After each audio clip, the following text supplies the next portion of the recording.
الرحمن الرحيم. الحمد لله الذي أنعم علينا بجلائل النعم ودقائقها،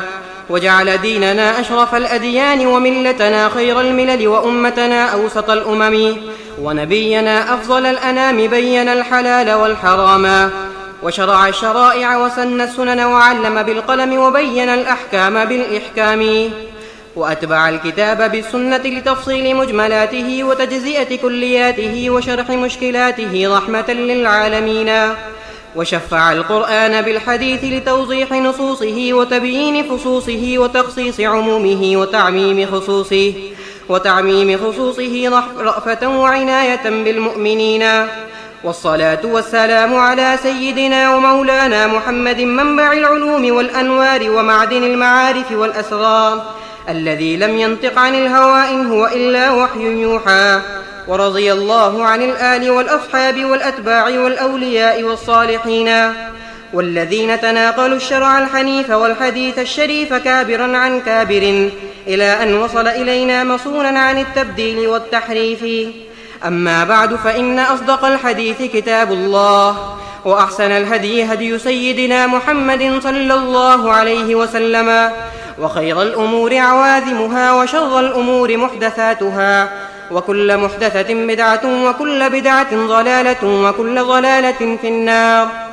حدثنا فضيلة الشيخ العلامة الحبر والفهامة البحر، صاحب العلم والفضل جامع العقل والنقل، قمر الدين بن بشير الدين الغوركبوري،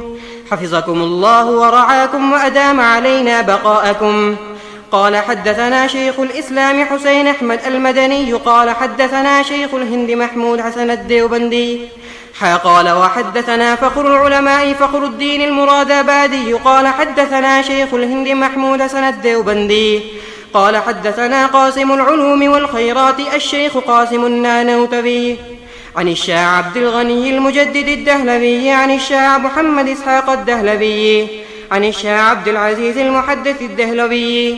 عن مسند الهند محمد أحمد الشهير بولي الله بن عبد الرحيم الدهلوي قال حدثنا الشيخ أبو طاهر الكردي قال حدثنا الشيخ إبراهيم الكردي قال حدثنا الشيخ أحمد القشاشي قال حدثنا أبو المواهب أحمد بن عبد القدوس الشنابي قال حدثنا شمس الدين محمد بن الرملي قال حدثنا شيخ الإسلام زين الدين زكريا بن محمد الأنصاري قال حدثنا الشيخ شهاب الدين أحمد بن علي بن الحجر العسقلاني قال حدثنا الشيخ إبراهيم بن أحمد التنوخي قال أبو الحباس أحمد بن أبي طالب الحجار قال حدثنا أبو علي حسين بن مبارك الزبيدي الحنفي